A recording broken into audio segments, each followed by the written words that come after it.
maanta oo ay taariikhdu tahay 31 bisha 7 2019 waxaan ay maxkamaddu u fadhiisanaysaa galka lambarkiisu yahay MAGA-BA-DA-DA-LA 253/2019 ee weedeysanaha ka yahay Andrew. maxkamaddu ay noo furan tahay. Andrew oo u dhashay England ayaa maalintan ka soo muuqday maxkamadda gobolka Banaadir. 6 bishan ayaa laga soo qabtay gudaha garoonka diyaaradaha Aadan Cadde, gaar ahaan goobta lagu hubiyo dadweynaha. xilligaasi waxa uu safar u ahaa Imaaraadka isagoo ku qornaa diyaaradda Dala Airline. Andrew ayaa ka shaqeeyay shirkadda SKA oo hore u maamuli jirtay garoonka Aadan Cadde ka hor inta aan lagu wareejin shirkadda Fafori ee laga leeyahay waddanka Turkiga. garyaqaan Muuse Macalin Maxamed gudoomiyaha maxkamadda gobolka Banaadir ayaa ugu horeynba furay fadhiga maxkamadda waxaana fursadda ee jeedinta habraaca dacwadda la siiyay xafiiska xeer ilaalinta. Andrew Brian lagu magacaabo oo u dhashay boqortooyada UK kaasoo lagu eedeeyay inuu khalkhal geliyay amniga aeroboortka Aadan Cadde International Airport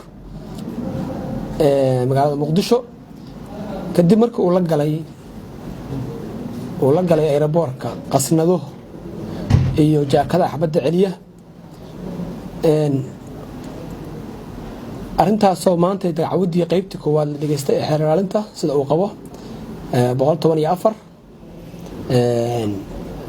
nidaamka ama xeerka habka ciqaabta oo xeer ilaalinta maanta ay doorkeeda qaatay ayna ku egtay halkaas loona gudbay dacwadda dambe loo gudbay oo kursor ku dhawaaqay in loo gudbi doono 116 oo dhanka qareenada ah.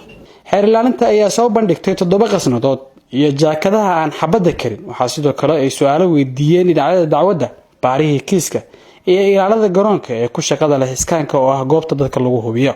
alaabtan marka hore xagee saareed gaargaamaya amnidu gacanta ku sii dhawaa agabka uu watay eedeysanaha wuxuu ka koobnaa boorsadan dabcan ayaduna waxay u socotay cargo bas inta kaliya cargo u socotay. okay alaabtan cargo haddii la saaro diyaaradda waa kadib waa gudubtay baarista waa la saaray iskeed muu qarxi kartaa dhibaato ama khatar ma abuuri kartaa